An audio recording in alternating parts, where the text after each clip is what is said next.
Assalamualaikum warahmatullahi wabarakatuh. Kali ini kami akan membahas di antara penghinaan Ibn Taimiyah selaku gembongnya Wahabi kepada Ali bin Abi Thalib. Ibn Taimiyah melanjutkan pandangannya terhadap Utsman yang membagi-bagikan harta pada keluarganya. Pada catatannya, Ibn Taimiyah telah membandingkan ijtihad yang dilakukan Ali bin Abi Thalib dengan apa yang dilakukan Utsman. Dalam kitab Minhajus Sunnah karangan Ibn Taimiyah jilid 6 cetakan pertama tahun 1986 halaman 356, Ibn Taimiyah berkata, kita tidak mengingkari bahwa Ali telah mengangkat pula para pejabat negara dari keluarganya, yaitu sebagaimana yang dilakukan Utsman. Di zamannya, yaitu di zaman Ali, terjadi peperangan dan banyak dari kaum muslimin yang terbunuh, di mana korbannya adalah mereka yang menunaikan sholat, membayar zakat, dan berpuasa. Kemudian Ibn Taimiyah melanjutkan, masalah pertumpahan darah, yaitu yang dilakukan Ali, lebih bahaya dari sekedar urusan harta, yaitu yang dibagikan Utsman. Sementara keburukan yang didapat dari pertumpahan darah lebih berbahaya dibandingkan dengan sekedar pemberian harta.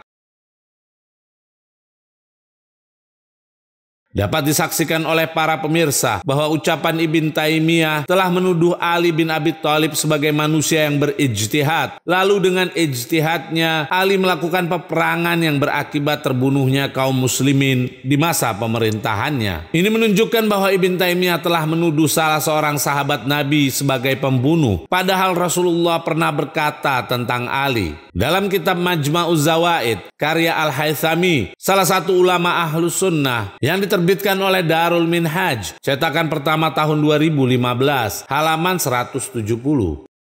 Diriwayatkan dari Abu Sa'id Al-Khudri yang berkata, saat itu aku berada di rumah Nabi bersama di antara kaum muhajirin dan ansor. Lalu Rasulullah keluar dan bersabda, maukah kalian kuberitahu siapa orang yang terbaik di antara kalian? Mereka menjawab, iya. Beliau sallallahu alaihi wa alihi bersabda, orang terbaik di antara kalian adalah mereka yang setia. Baik, sesungguhnya Allah mencintai seorang yang tersembunyi lagi bertakwa. Saat itu Ali bin Abi Thalib lewat dan beliau sallallahu alaihi wa alihi pun bersabda, kebenaran ada bersama orang ini, kebenaran ada bersama orang ini. Al-Haythami berkata, Abu Ya'la telah meriwayatkannya dan para perawinya terpercaya. Kami tegaskan, para perawinya terpercaya.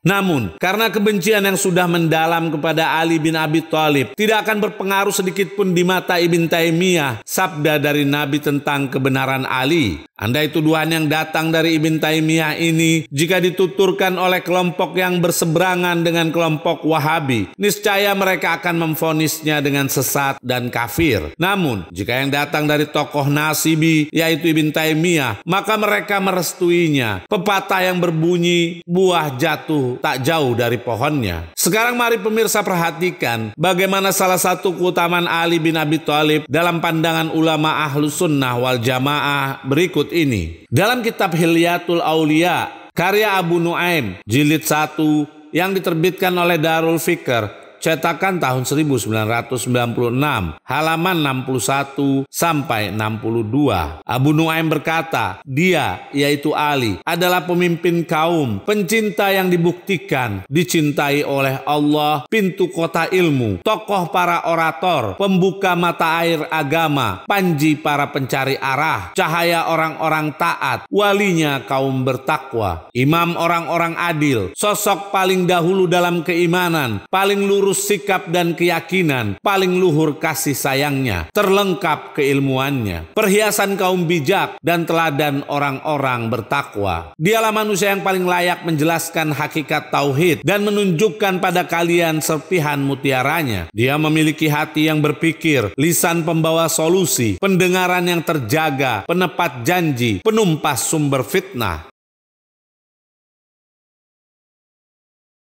Inilah sosok Ali sebenarnya di hadapan para ulama Ahlus Sunnah yang sejati. Sangat berbeda dengan penilaian Ibn Taimiyah selaku gembong Wahabi. Dan dengan bukti ini menunjukkan bahwa Ibn Taimiyah bukanlah Ahlus Sunnah wal Jamaah. Dan klaim mereka sebagai yang paling mencintai keluarga Nabi adalah suatu kebohongan belaka. Masih dalam kitabnya yaitu Minhajus Sunnah jilid 8, halaman 229. Ibn Taimiyah berkata, Utsman telah mengumpulkan seluruh Al-Quran tanpa diragukan lagi. Dan terkadang ia membacanya dalam satu rakaat. Sedangkan Ali, terdapat beda pendapat tentang hal itu. Apakah dia hafal Al-Quran keseluruhannya atau tidak? Dapat dilihat bagaimana kebencian Ibn Taimiyah pada sahabat Ali bin Abi Thalib dengan pernyataannya tentang perselisihan pendapat masalah hafalan Ali pada kitab suci Al-Quran. Jelas dalam pandangannya bahwa Ibn Taimiyah telah meragukan penguasaan Ali tentang hafalan Al-Quran, sehingga ia mempertanyakan apakah Ali hafal Al-Quran atau tidak. Jika merujuk pada riwayat-riwayat sahih yang tertutup bagi kaum Nasibi semisal Ibn Taimiyah, di sana telah banyak dituturkan oleh Rasulullah bagaimana penguasaan Ali terhadap kitab suci Al-Quran. Sebagai contoh, pada hadis yang panjang dan dimuat dalam kitab Al-Mustadrak karya Al-Hakim dan juga para ulama ahlu sunnah lainnya tentang kepiawaian Ali bin Abi Thalib akan Al-Quran. Dalam kitab Al-Mustadrak ala Sahihain karya Al-Hakim, salah satu ulama ahlu sunnah, jilid 3 yang diterbitkan oleh Darul Kutub Al-Ilmiyah, cetakan kedua tahun 2002, halaman 134. Ummu Salamah berkata, aku mendengar Rasulullah bersabda, Ali akan selalu bersama dengan Al-Quran dan Al-Quran akan bersama dengan Ali. Keduanya tidak akan pernah berpisah hingga menjumpaiku di telaga kelak. Al-Hakim berkata, hadis ini sanadnya sahih. Abu Sa'id At-Taimi, dia adalah Uqaisah, dia terpercaya, dan Bukhari Muslim tidak meriwayatkan hadis darinya. Az-Zahabi berkata, hadis sahih. Mungkinkah sosok yang dikatakan Nabi bahwa Ali dan Al-Quran keduanya tidak akan pernah berpisah sampai menjumpai beliau sallallahu alaihi wa alihi di telaga Haud, di sisi lain tidak hafal Al-Quran dan tidak memahami isi kandungan Al-Quran? Sungguh hal itu hanyalah keluar dari orang yang membenci Ali bin Abi Thalib. Demikian pula Al-Khatib Al-Baghdadi, salah seorang ulama ahlus sunnah yang menukil riwayat tentang penguasaan Imam Ali bin Abi Thalib perihal Al-Quran. Dalam kitab Al-Faqih wal Mutafaqih karya Al-Khatib Al-Baghdadi, salah satu ulama ahlus sunnah yang ditahqiq oleh Adil bin Yusuf Al-Azazi, jilid 2 yang diterbitkan oleh Dar Ibnil Jauzi, cetakan pertama tahun 1996, halaman 351 sampai 352. Abu Tufail berkata, aku menyaksikan Ali berpidato dan dia berkata, tanyalah kalian kepadaku, demi Allah, apapun yang kalian tanyakan tentang segala sesuatu yang akan terjadi hingga hari kiamat, niscaya akan aku beritakan pada kalian. Menurut muhakiknya yaitu Adil bin Yusuf Al-Azazi berkata, sanadnya sahih. Demikian pula hal itu dikuatkan oleh Ibn Hajar Al-Asqalani selaku ulama ahlus sunnah dalam kitabnya berikut ini. Dalam kitab Al-Isabah jilid 4 yang diterbitkan oleh Darul Kutub Al-Ilmiyah, cetakan pertama tahun 1995, halaman 467. Riwayat dari Abu Tufail bahwa Ali berkata, tanyalah aku, tanyalah aku, tanyalah aku tentang kitab Allah, yaitu Al-Quran. Demi Allah, tidak satu ayat pun kecuali aku mengetahuinya, apakah di malam hari diturunkan atau di siang hari.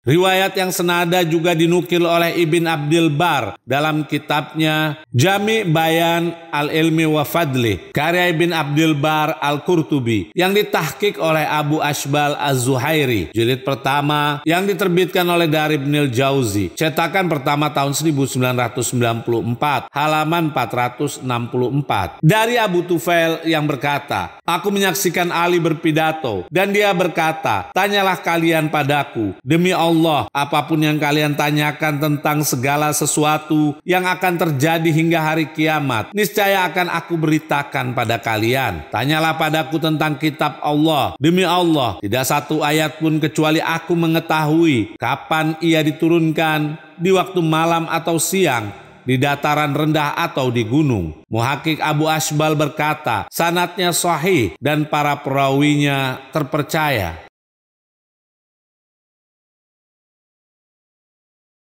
Sungguh kebencian Ibn Taimiyah terhadap Ali akan membuatnya menjadi buta dan tuli tentang keutamaan beliau. Andai pelecehan pada selain Ali dilakukan oleh kelompok Syiah, terlebih dengan tidak membawa argumen yang pasti, hanya sekedar berbekal asumsi dan penggiringan opini, niscaya kelompok yang cinta Ibn Taimiyah akan langsung menjulukinya sebagai kelompok sesat dan bahkan kafir. Namun, jika hal ini dilakukan oleh Ibn Taimiyah, tentunya mereka akan melegalkannya. Rahimakallah ya Abul Hasan. Kebencian itu terus tertanam di dada mereka, baik di saat engkau hidup, bahkan ketika engkau telah wafat. Masihkah pemirsa percaya dengan bualan imam besarnya kelompok Wahabi, yaitu Ibn Taimiyah, yang jelas-jelas sangat membenci Ali bin Abi Thalib? Bagi para pengikutnya kami ingatkan tentang sabda Nabi yang sangat berbahaya bagi para pembenci Ali. Dalam kitab Sahih Muslim yang diterbitkan oleh Darul Kutub Al-Ilmiyah, cetakan pertama tahun 1991, halaman 86. Ali bin Abi Thalib berkata, demi zat yang membelah biji dan menciptakan makhluk bernyawa, sesungguhnya ini adalah janji dari Nabi Al-Ummi sallallahu alaihi wa alihi padaku, bahwa tidak akan mencintaiku kecuali orang mukmin dan tidak akan membenciku kecuali orang munafik. Kami tegaskan, tidak akan membenciku kecuali orang munafik.